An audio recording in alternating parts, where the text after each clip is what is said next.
নবী করিম সাল্লাল্লাহু আলাইহি ওয়াসাল্লাম কাবার যে হাতিম আছে, হাতিমের মধ্যে তিনি শুয়েছিলেন। এমন সময় সাইয়েদনা জিবরিল আমিন নবীজির কাছে আসলেন। জিবরিল আমিন নবীজির কাছে যখন আসলেন, নবীজি লক্ষ্য করলেন জিবরিল আমিনের সাথে একটা বাহন রয়েছে, যে বাহনের নাম হলো বুরাক। জিবরিল আমিন নবীজিকে শুইয়ে দিলেন। শুইয়ে দেওয়ার পরে নবীজির ক্লিন হার্ট অপারেশন করলেন। নবীজির এই বুক থেকে নিয়ে নাভি পর্যন্ত ছিঁড়ে ফেললেন। নবীজির বুক থেকে নাভি পর্যন্ত কেটে শাক্কে সদর অর্থাৎ বক্ষ বিদারণ করলেন। নবীজি বললেন ফাস্তাখরাজা কলবি, জিবরিল আমিন আমার বুকটা চিরে আমার ভেতর থেকে হৃৎপিণ্ড বের করলেন। সুম্মা উতিতু বিকসতিন মিন যাহাবিন মামলুআতিন ঈমানা, এরপরে স্বর্ণের একটা পাত্র আনা হলো, যেই পাত্রের মধ্যে ঈমান দ্বারা ওই পাত্রটা পরিপূর্ণ ছিল। সাইয়েদনা জিবরিল আমিন আমার ভেতর থেকে হৃৎপিণ্ড বের করে জমজমের পবিত্র পানি দিয়ে সেটাকে ধৌত করলেন। এরপরে ঈমান আর হিকমত দিয়ে আমার হৃৎপিণ্ড অন্তরকে ভরে দিয়ে আবার আমার বক্ষের ভেতরে পুনঃস্থাপন করা হলো। এরপরে সাইয়েদনা জিবরিল আমিন আমাকে বললেন, নবী আপনি এবার বুরাকের মধ্যে আরোহণ করুন। বুরাক কি, এর ব্যাখ্যা আমি আপনি করা লাগবে না। মুসলিম শরীফের হাদিসে নবীজি বুরাকের ব্যাখ্যা দিয়ে গিয়েছেন। নবীজি বলেছেন ওয়াহুয়া দাব্বাতুন আবিয়াদ, এটা হচ্ছে সাদা একটা প্রাণী। তাওয়ীলুন ফাওকাল হিমারি ওয়া দুনাল বাগাল, নবীজি বলেছেন এটা হলো গাধার চেয়ে বড় আর খচ্চরের চেয়ে ছোট। গাধা আর খচ্চরের মাঝামাঝি টাইপের একটা প্রাণী। আর এই বুরাক এটা এত দ্রুতগামী একটা বাহন ছিল। নবীজি বলেছেন ইয়াদাহু হাফিরাহু ইনদা মুনতাহা তরফি, ওই বুরাক এত দ্রুতগামী ছিল, তার দৃষ্টি সীমানা যত দূরে যেত, তার পা ঠিক ততটুকু পড়ত। তার দৃষ্টি সীমা যায় যত দূর, তার পাও যায় তত দূর। সুবহানাল্লাহ। এত দ্রুত বাহন না হলে তো রাতের কিছু সময়ে এই বিরাট সফর সম্পন্ন করা সম্ভব। এই জন্য এরকম একটা দ্রুতগামী বাহন নবীজির জন্য পাঠালেন, তিনি কে? নবীজি বললেন ফারাকিবতুহু, আমি সেই বুরাকের মধ্যে উঠলাম, আরোহণ করলাম। হাত্তা আতাইতু বাইতুল মাকদিস, ওই বুরাকে চড়ে আমি বাইতুল মুকাদ্দাসে আসলাম। বাইতুল মুকাদ্দাসে আসার পরে ফারাবাতুহু বিল হালকাতিল্লাতী ইয়ারবিতু বিহিল আমবিয়া, আমি বাইতুল মুকাদ্দাস মসজিদের সামনে একটা খুঁটির সাথে ওই বাহনটাকে বেঁধে রাখলাম, যে জায়গাতে পৃথিবীর অন্যান্য নবীরা তাদের বাহনের দড়িগুলোকে যে খুঁটির সাথে বাঁধতেন, আমিও সেই খুঁটির সাথে বাঁধলাম। সুম্মা দাখালতুল মসজিদ, এরপরে আমি মসজিদে ঢুকলাম। ফাসাল্লাইতু ফীহি রাকাতাইন, এরপরে ওই মসজিদে ঢুকে আমি 2 রাকাত নামাজ আদায় করলাম। নবীজি যখন ওই মসজিদে ঢুকলেন, তখন নবীজির সম্মানে রব্বুল আলামিন দুনিয়াতে যত নবী রাসূল পাঠিয়েছিলেন, সকল নবী এবং রাসূলদেরকে রব্বুল আলামিন ইসরা এবং মেরাজের ওই রাতে বাইতুল মুকাদ্দাসে হাজির করেছিলেন। সাইয়েদনা জিবরিল আমিন নবীজিকে সকল ফেরেশতাদের সঙ্গে, সাইয়েদনা জিবরিল আমিন নবীজিকে অন্যান্য পয়গম্বরদের সাথে পরিচয় করিয়ে দিলেন। এরপরে সাইয়েদনা জিবরিল আমিন বললেন, ওগো আল্লাহর নবী, এখন নামাজ অনুষ্ঠিত হবে, আর আজকে সকল নবী রাসূলদের উপস্থিতিতে আপনি আজকে নামাজের ইমামতি করবেন। আল্লাহু আকবার। আপনি সামনে যান। নবীজিকে রব্বুল আলামিন এত মর্যাদা দিলেন। মর্যাদা দিতে দিতে দুনিয়ার সর্বপ্রথম মানুষ, সর্বপ্রথম নবী আদম আলাইহিস সালাম থেকে নিয়ে ঈসা আলাইহিস সালাম পর্যন্ত সকল নবী রাসূলকে আল্লাহ উপস্থিত করিয়ে সকল নবী রাসূলদের নামাজের সামনে নবীজিকে ইমাম বানিয়ে আল্লাহ রাব্বুল আলামিন আমার আপনার নবীকে ইমামুল মুরসালিন, সকল নবী এবং রাসূলদেরও ইমাম বানিয়ে দিলেন। সব নবী রাসূলের উপরে মর্যাদা দিয়ে দিলেন। সুবহানাল্লাহ পড়ে। আমার নবী দুনিয়াতে এসেছেন সিরিয়ালি সবার শেষে, কিন্তু আর উপরে। বলেন তো প্রধান অতিথি সবার আগে আসে নাকি সবার শেষে আসে?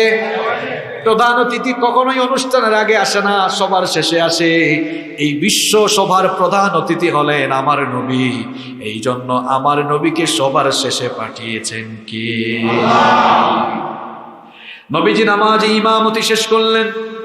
নামাজ যখন শেষ হলো নবীজি বললেন ফাজাআনি জিবরিল, এরপরে আমার কাছে জিবরিল আসলেন বিইনাইম মিন খামরিন ওয়া ইনাইম মিন লাবান, আমার কাছে দুধ এবং মদের দুইটা পেয়ালা নিয়ে আসলেন।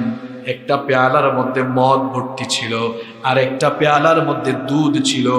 তিনি যখন আমাকে দুইটা পেয়ালা দিলেন ফাখতারতুল লাবান, আমি তখন দুধের পেয়ালা গ্রহণ করলাম। তখন সাইয়েদনা জিবরিল আমাকে বললেন ইখতারতাল ফিতরা, ওগো আল্লাহর নবী স্বভাবজাত জিনিসটাই আপনি পছন্দ করেছেন। আপনি যদি মদের পেয়ালা পছন্দ করতেন আপনার উম্মত গোমরা হয়ে যেত। দুধের পেয়ালা আপনি গ্রহণ করার কারণে আপনার উম্মত হেদায়েতের পথে পরিচালিত থাকবে। সাইয়েদনা জিবরিল আমিন নবীজিকে এই কথা বললেন। এই যে মক্কাতুল মুকাররমা থেকে মসজিদে আকসা পর্যন্ত আসলেন, এতটুকু সফরকে বলা হয় আরবিতে ইসরা। মক্কার মসজিদে হারাম থেকে নিয়ে ফিলিস্তিনের বাইতুল মুকাদ্দাস, এতটুকু সফরকে বলা হয় ইসরা। এই ইসরার কথা কোরআনে কারিমে এসেছে। রব্বুল আলামিন কোরআনুল কারিমের 17 নম্বর সূরা সূরাতুল ইসরা এর প্রথম আয়াতে বললেন সুবহানাল্লাযী আসরা বিআবদিহি লাইলাম মিনাল মাসজিদিল হারামি ইলাল মাসজিদিল আকসা। পবিত্র সুমহান সেই সত্তা যিনি তার বান্দাকে ইসরা অর্থাৎ রাতের বেলা নৈশ ভ্রমণ করিয়েছেন। মসজিদে হারাম থেকে মসজিদে আকসা পর্যন্ত যিনি সফর করালেন তিনি কে? এতটুকু ছিল ইসরা। এবার শুরু হবে মেরাজ। মেরাজ মানে হলো ঊর্ধ্ব ভ্রমণ, অর্থাৎ উপরের দিকে ভ্রমণ করা। এটাকে আরবিতে কি বলা হয়? মেরাজ। এবার মেরাজ শুরু হবে। নবী করিম সাল্লাল্লাহু আলাইহি ওয়াসাল্লামকে নিয়ে এবার সাইয়েদনা জিবরিল আমিন ঊর্ধ্বাকাশের দিকে গমন শুরু করলেন। প্রথম আসমানে যখন গেলেন, প্রথম আসমানের ফেরেশতাদেরকে জিবরিল আমিন বললেন আসমানের গেটটা খুলে দাও, দরজাটা খুলে দাও। তারা বলল কে আপনি? কেন খুলবো? তিনি বললেন আমি জিবরিল। তারা বললেন আপনার সাথে কে? তিনি পরিচয় করিয়ে দিলেন ইনি হচ্ছেন দুনিয়ার সবচাইতে শ্রেষ্ঠ সৃষ্টি মুহাম্মাদুর রাসূলুল্লাহ সাল্লাল্লাহু আলাইহি ওয়াসাল্লাম। তখন ফেরেশতারা মারহাবান বলল, ওয়েলকাম করলো, আসমানের দুয়ার খুলে দিল। প্রথম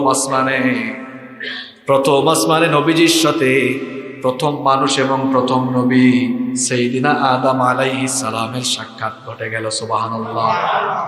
জিবরিল আমিন পরিচয় করিয়ে দিয়ে বললেন ইনি হচ্ছেন আদম আলাইহিস সালাম। নবীজি সালাম দিলেন। সালাম বিনিময়ের পরে দুজন কথাবার্তা বললেন। কথাবার্তা শেষ করে এবার দ্বিতীয় আসমানের দিকে রওনা হলেন। দ্বিতীয় আসমানে গিয়ে আসমানের দরজা খোলার জন্য অনুমতি চাইলেন। আসমান খুলে দেওয়া হলো। দ্বিতীয় আকাশে এবার নবীজি সাইয়েদিনা ইয়াহইয়া এবং ঈসা আলাইহিমুস সালামের সাথে সাক্ষাৎ করলেন। এরপরে তৃতীয় আসমানে গেলেন, সেখানে ইউসুফ আলাইহিস সালামের সাথে সাক্ষাৎ হয়েছিল। এরপরে চতুর্থ আসমানে গেলেন, সেখানে সাইয়েদিনা ইদ্রিস আলাইহিস সালামের সাথে সাক্ষাৎ হয়েছিল। তারপরে পঞ্চম আসমানে গেলেন, সেখানে সাইয়েদিনা হারুন আলাইহিস সালামের সাথে সাক্ষাৎ হয়েছিল।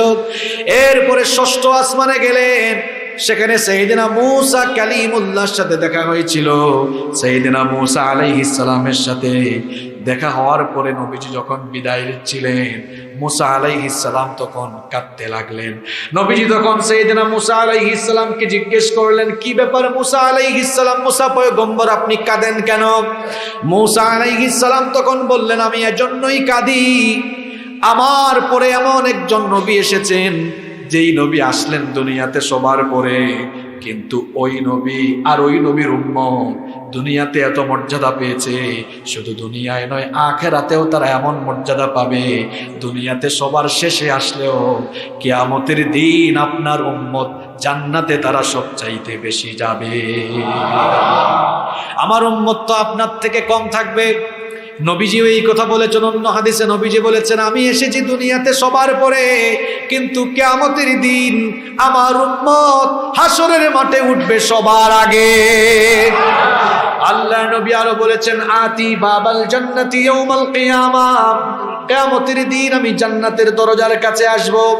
জান্নাতকে আমি উদ্বোধন করব, জান্নাত কিয়ামতের দিন খোলা হবে না ততক্ষণ, নবীজি জান্নাতের দুয়ারের কাছে আসেন না যতক্ষণ। সুবহানাল্লাহ। রব্বুল আলামিন তার হাবিবকে দিয়ে কিয়ামতের দিন জান্নাত উদ্বোধন করাবেন। নবীজি বললেন, আমি জান্নাতের দরজার কাছে আসব, এসে আমি জান্নাতের দরজার মধ্যে নিয়োগ থাকা দারওয়ান ফেরেশতাকে বলবো, ফাস্তাফতিহ, জান্নাতের দুয়ার খোলো। সে বলবে, মান আনতা, আপনি কে? আমি তখন বলবো, আনা মুহাম্মদ। সবাই বলেন সাল্লাল্লাহু আলাইহি ওয়াসাল্লাম। তখন ওই ফেরেশতা বলবে, মারহাবান, ওয়েলকাম, আপনার জন্যই তো অপেক্ষায় আছি। বিকা উমিরতু, আপনার ব্যাপারে আমি আদিষ্ট হয়েছি, আল্লাহ আমাকে আদেশ করেছেন আপনি আসার আগ পর্যন্ত আমি যেন দরজা না খুলি, দরজা যেন কেউ খুলতে না পারে।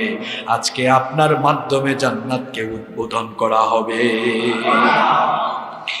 এখন নবীর দাম যদি এত বেশি হয়, সেই নবীর উম্মত তো আমরা উম্মত হিসাবে অন্যান্য উম্মতের চাইতে আমাদের সম্মান মর্যাদা কম না বেশি?